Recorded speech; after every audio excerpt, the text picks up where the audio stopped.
जय श्री राम। दोस्तों, कैसे हैं आप सभी। मैं बिहार की बेटी, झारखंड की बहू सीमा आप सबों का मम्मास व्लॉग में बहुत बहुत स्वागत करती हूं। दोस्तों, सावन आने वाला है। उसके पहले मैं शिव पुराण के बारे में आप लोगों के साथ संपूर्ण जानकारियां शेयर कर रही हूं।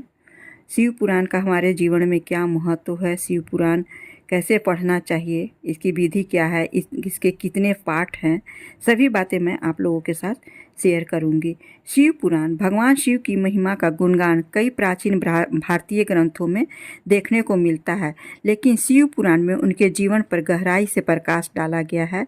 शिव पुराण में उनके जीवन, विवाह, संतान, रहन सहन आदि के बारे में विस्तार से बताया गया है। शिव पुराण में 6 खंड और 24,000 श्लोक हैं।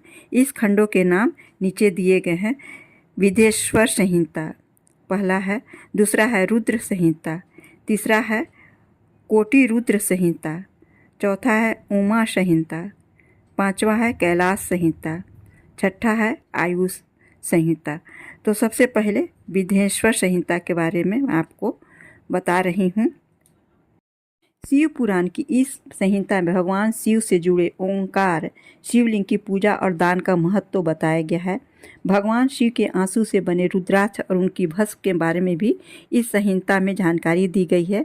इसमें बताया गया कि ऐसे रुद्राक्ष को धारण नहीं करना चाहिए जिसमें कीड़े लगे हों या जो खंडित हो। ऐसे ही कई और जानकारियाँ भी इस संहिता में है।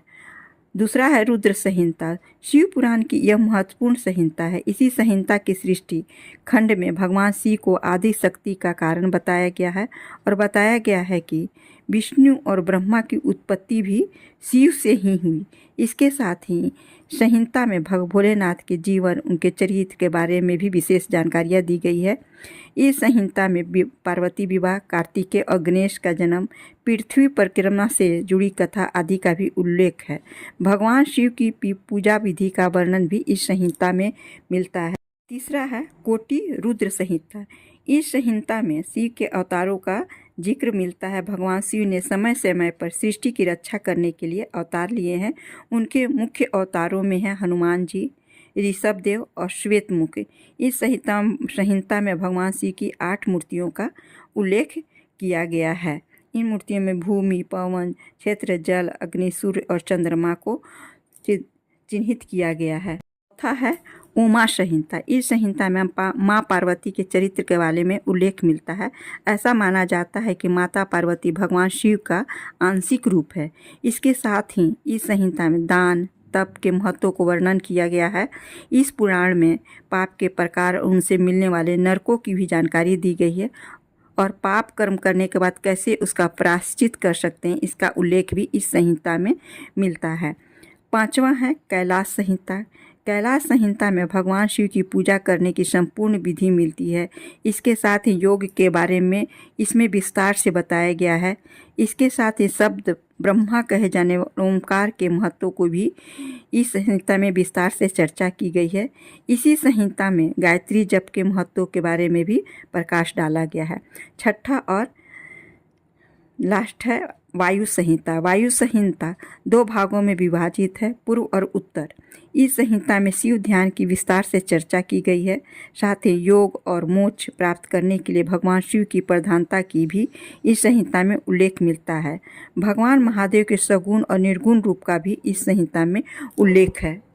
शिव महिमा का वर्णन तो किया ही नहीं जा सकता है, फिर भी शिव पुराण पढ़ने के क्या लाभ हैं वो मैं आप लोगों के साथ शेयर कर रही हूँ। भगवान शिव को भोलेनाथ भी कहा जाता है और उनकी कृपा मात्र से भक्तों के कई कष्टों का निवारण हो जाता है। ऐसे में आज हम आपको बताएंगे कि शिव भगवान की महिमा से भरे शिव पुराण को पढ़ने से भक्तों को क्या लाभ प्राप्त होते हैं।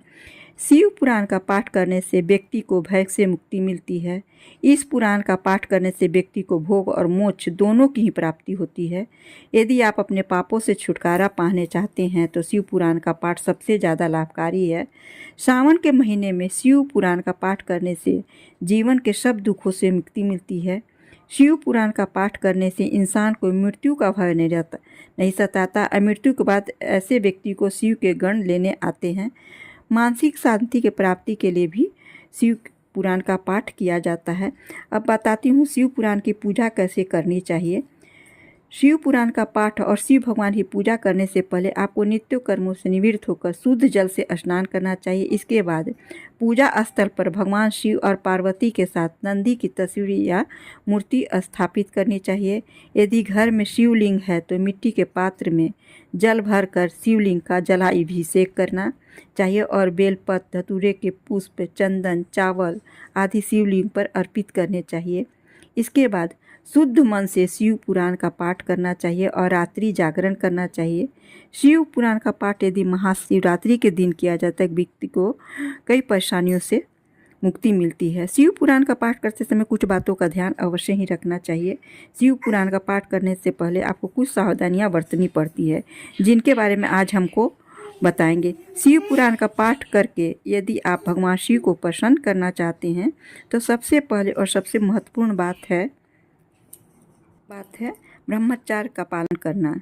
इसके साथ ही पाठ को शुरू करने से पहले आपको स्वच्छ जल से नहाना चाहिए, साफ सुथरे कपड़े पहनने चाहिए, अपने नाखून, बाल आदि को भी साफ करना चाहिए। जब तक आप शिव पुराण का पाठ कर रहे हैं तब तक आपको भूमि पर सोना चाहिए। व्यर्थ की बातों में आपको समय नहीं बिताना चाहिए, न ही किसी की बुराई करनी चाहिए, न ही सुननी चाहिए। मांस मदिरा का सेवन तो बिल्कुल भी वर्जित है। कथा संपन्न होने के बाद शिव जी का आप अवश्य करें।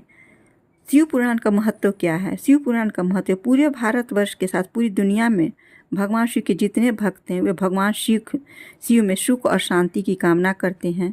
भगवान शिव के भक्तों के लिए शिव पुराण का बड़ा महत्व है। इस पुराण में शिव भगवान की महिमा की गई है। इस पुराण में शिव जी को वात्सल्य, दया और करुणा की मूर्ति के रूप में महामंडित किया गया है।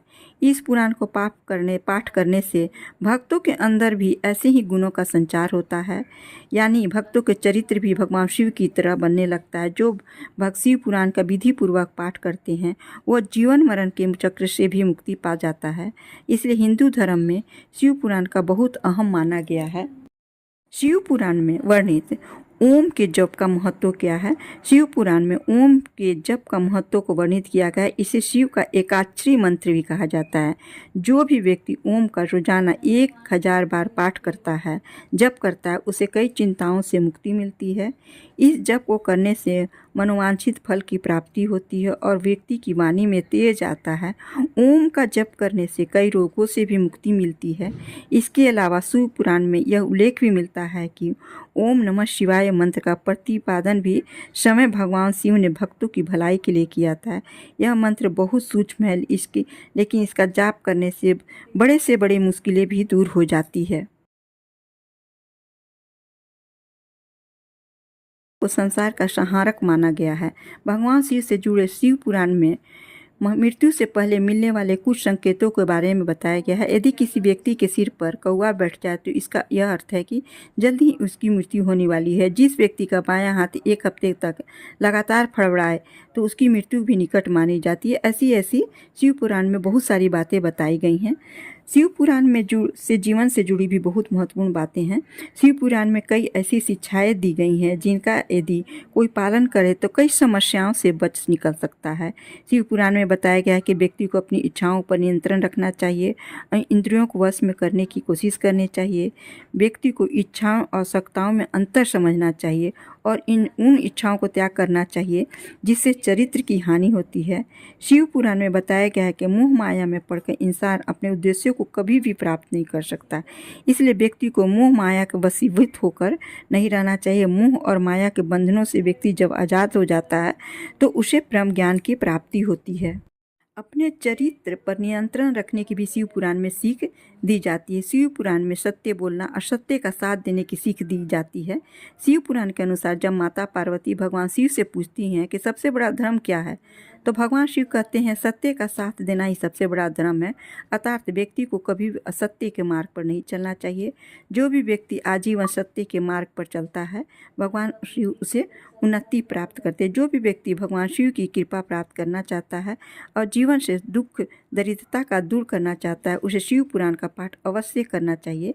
इस पुराण को पाठ करने से आपको मानसिक और शारीरिक शांति प्राप्त होती है। दोस्तों, यदि आप लोगों को मेरा ब्लॉग अच्छा लगा हो तो प्लीज़ लाइक, शेयर और सब्सक्राइब अवश्य कीजिएगा। धन्यवाद। तो मेरे ब्लॉग में आपको शिव पुराण के बारे में संपूर्ण जानकारियाँ अध्याय के साथ मिलेगी।